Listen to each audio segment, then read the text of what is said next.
welcome back to the EngineLabs shop. I'm Greg Acosta, the editor of EngineLabs, and this is my shop. Today we're going to be talking about some design theory, some layout planning, some lighting planning, and then we're going to put up some cabinets. So stay tuned and we are going to go on an adventure.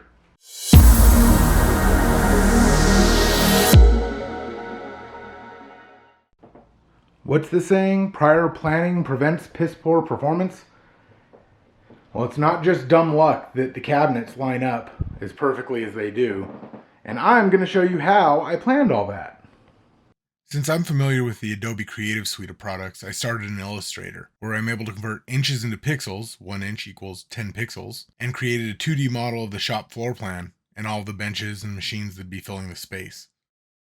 Once I was satisfied with everything's location and how well it would fit, I decided to get a little adventurous and try to 3D model in SketchUp. This allowed me to see the space before actually building the space. There's a little bit of a learning curve, but for a free software, SketchUp is quite powerful and pretty easy to use. Now that I'm satisfied with the design, it's time to build it.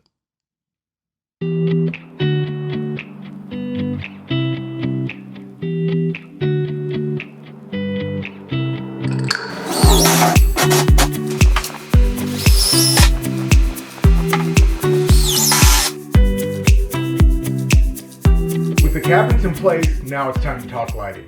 As you know, I'm a data-driven individual, so I went out and I found calculations to determine how much light is an appropriate amount of light for a workshop. The first thing we need to determine is how much light you need. Several engineering sources said the bare minimum was 75 foot candles, that is lumens per square foot. A detailed mechanical workshop is suggested to be anywhere from 100 to 200 foot candles.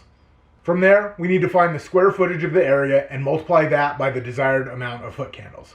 We're at about 130 square feet in this new room, and I would like at least 100 foot candles, if not more, because I record in here and more light is usually better. The lights I currently have installed are listed as 2200 lumens each. Inexpensive LED tubes are almost never their advertised output, so let's assume 75% or about 1600 lumens per tube.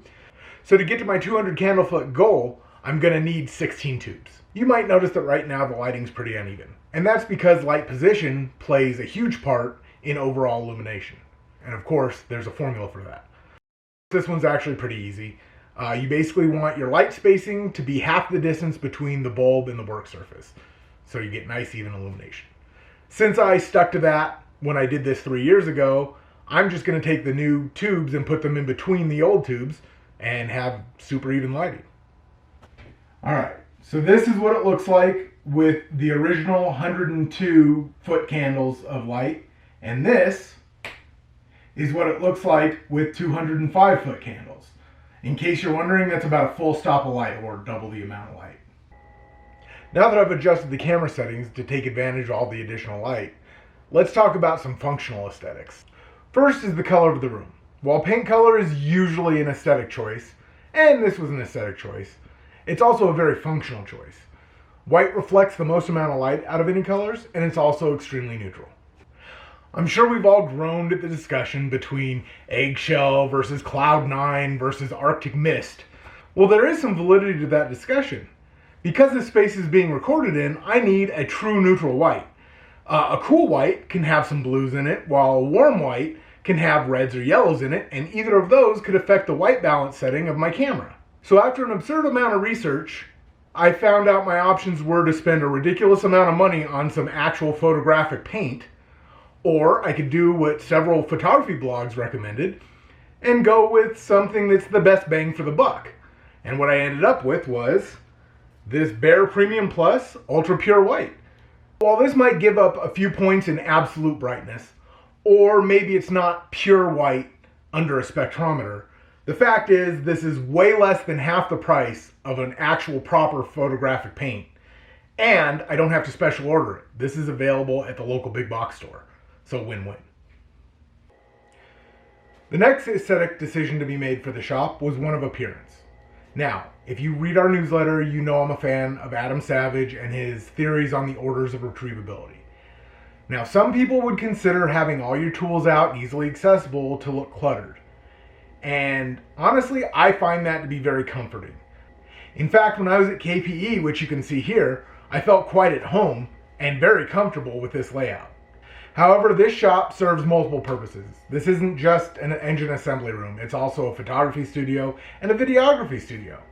So my personal desires are going to have to take a back seat to a neat, tidy aesthetic, and things are going to have to live in drawers and cabinets as opposed to hanging on the walls. With that, the bulk of the shop remodel is done. I've got new floors, new walls, new paint, new lights, new cabinets, everything I could want on this side. On the other side, not quite done. Got to get the CNC engraver back up and running. I got to fix the mill that had a little bit of damage during the chaos. And I need to organize a little better so that we can make room for some projects that you don't quite know about yet. But until then, at least I can get back to doing what this shop was meant for and bring you some killer content. So stick around.